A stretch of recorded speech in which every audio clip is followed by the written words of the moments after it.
Hello everyone, welcome to the 180 Q&A practice. We're going to start off with some Q&A and the plaintiff will be questioning. Ready? When your truck was stopped at the intersection of Wheeling Road and Huntington Drive, which lane were you in? I was in the number 2 lane next to the curb. Did the accident occur a little bit to the left of you and in front of you? Yes, sir. Did you observe the Ford Mustang swerve or change lanes or move to the left or to the right at any time prior to the impact? No, sir. Did you observe the Dodge Durango move to the left or to the right at any time prior to the impact? No. So they both proceeded straight into each other? Yes, they did. Can you describe the movement of the Dodge after the impact? Well, it was hit in the left side door and it spun around. The Mustang came right directly on around in front of it and proceeded to come directly in front of me up onto the curb. Did the Mustang come close to your truck? Yes. About how close did it come? Oh, about a foot. What portion of the Mustang came within a foot of your truck? The right-hand side of the door. That would be the passenger side of the car? Yes, the passenger side of the car. Was the Mustang rotating at that time? Was it spinning? No. All right. Did this Dodge rotate or turn as it went past you? It spun. It was hit. It spun around. Which way did it spin? It was spinning to the right. I mean to the left. So if you were looking down at the Mustang, would it be counterclockwise? Counterclockwise. Where did the vehicle come to rest at the intersection? I don't really remember where that Dodge came to rest. I think it was just on the other side of Wheeling and Huntington. The Mustang came to rest on the sidewalk in front of me, alongside of me. That would be to the right of your vehicle where it stopped. To the right of my vehicle, right. You don't know where the Dodge came to rest? Offhand, I don't remember if it died right there or just moved a little ways and stopped or not. I don't remember. Did you get out of your truck right there or did you move your truck? I got out of it right there. Did you approach either of the cars involved? Yes, I did. Did you speak with either of the drivers? Yes, I did. Can you tell us what you said and what the driver of the Mustang said? Well, not right offhand. Actually, I think I asked the woman if she was hurt. What did she say? She said she was hurt. I think she was still in shock at that time. Was she still in her car at that time? Yes, she was. Did she appear to be injured to you? I can't say. Actually, she was white as a sheet and very shaken up. But as far as being hurt, I'm no doctor, so I don't know. Did you talk to the driver of the Dodge after the accident? Just briefly. Just what did you say to her and what did she say to you? I was just asking how bad she was hurt. What did she say? She was bleeding. Where was she bleeding? If I remember right, it was more or less down in back of her ear. I think it was her left ear. Her eye had been cut above it. Before the officer arrived, did either of the drivers get out of their cars? Yes. Which one? The one in the Dodge got out and sat on the curb. How long were you at the scene of the accident? For 15 or 20 minutes. Were you there when the West Virginia Highway Patrol arrived? Yes, I was. Did you observe whether the officer looked at the intersection where the accident occurred and inspected for debris or skid marks? Did he take any kind of measurements? They did. I left about 20 minutes after the accident happened. I made 2 short stops. I came back there 20 minutes later. They were measuring then. Okay, I'm going to switch transcripts. This is going to be plaintiff again. Ready? There were 2 cameras there. Right. One was a camera belonging to the special effects people. That's right. Which was under the direction of Mr. Roberts. He was operating the camera. He was the director of photography for the camera.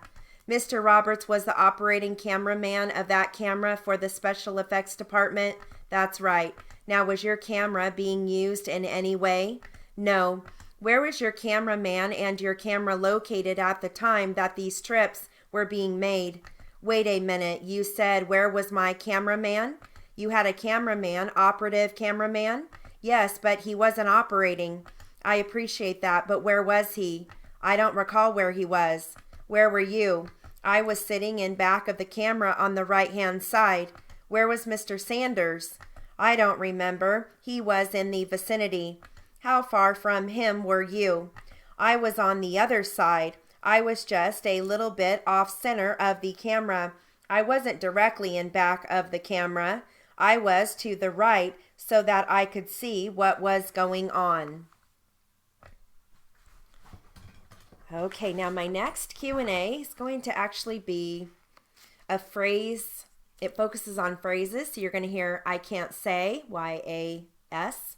Did you see, D-U-Z, but you have to flag it so it doesn't conflict with does. Do you remember, D-O-U-R. Do you know, D-long-U-N, so it doesn't conflict with down. I didn't see, Y-I-Z. I didn't know, Y-I-N. Do you mean, D-O-U-M?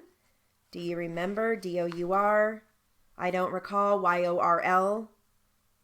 And those are the phrases you're going to hear. So really focus on those, okay? Here we go. Just Q&A. How much did it cost to fix the damage? I can't say for sure. It was more than a couple thousand though. Okay, after the accident, did you see the driver's side door? Yes, I did. Do you remember the damage to it? I do, yes. Do you know if it was badly damaged? It was. Okay, did the driver's side tire, did the driver's side tire end up popping? Yes, it did. Okay, and do you remember where it was? Well, I didn't see where, but I didn't see in its normal spot. The accident had pushed that whole section into the engine. I didn't know if the car would ever run again. Do you mean that section was smashed together? Yes, sir. Okay, do you remember any other damage to the vehicle? Yes, the back door on the driver's side also had damage. Both of the driver's side door windows were broken. The windshield was smashed and pulled off of the frame. Do you recall if the driver of the other vehicle said that it was his fault or anything along those lines? He kept saying, I'm sorry, I'm so sorry. I see, but do you remember him using the words, this is my fault, or something like that? I don't recall those exact words, no. By the way, did you see the photographs from the accident scene? Yes, I did. And do those show the scene of the accident in the way that you remember it? I don't recall this car here, but all of the cars that were involved in the accident look to be right. Do you remember how many cars were involved in the accident? There were 4. His car hit my car, pushing it into this car here. He slid backwards into this car. Now I'm going to go a little bit over 10 minutes because I gave you those the refresher briefs on those phrases. So I'll go a little bit over to make up that time, okay? All right, here we go. Ready? So it's about 4 months old or a little less than 4 months old. We started out with a settlement proposal that was never responded to. We have an interest in getting this thing over too, Your Honor. We are trying to keep the costs down. As far as sitting around today, I advised Ms. Hendrickson that I was sitting today. Here's the concern that I have. Even if I continue it 1 month, for example, your discovery cutoff is what, 30 days prior to trial? So you wouldn't have any opportunity to do any discovery. But the court could waive that, could allow us discovery until that time. We cooperated, she submitted. Wouldn't it be cheaper just to have the sister come out here for trial as opposed to your going back to the East Coast and paying an attorney to take a deposition? You know. Well, it may be. We've looked into it, and I think we can make arrangements from our side anyway to have the deposition taken. I don't know about flying your sister out here and inconveniencing her as far as her to testify. Well, Your Honor, I have a good point. I have a suggestion.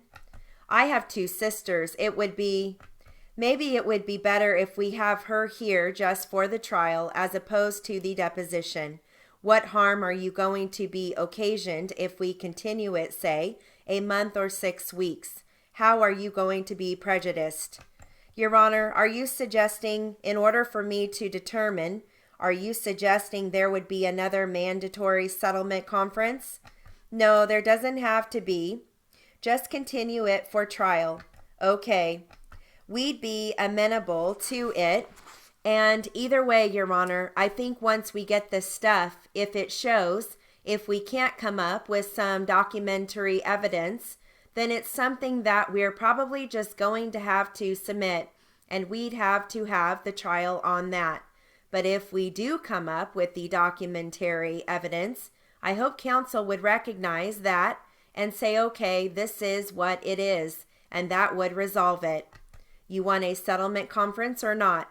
Well, my client cannot afford to engage in this kind of litigation. The prejudice to my client is, first of all, that she has to continue to miss work, and she can't afford that. And I believe here that it's the petitioner's responsibility. Okay, I'm going to just read just for one more, about a half minute more. Switch transcripts.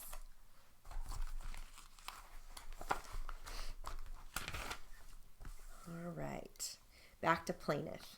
So when you evaluate somebody, you like to find out if he has had any possibility in his background of any violence or aggressiveness.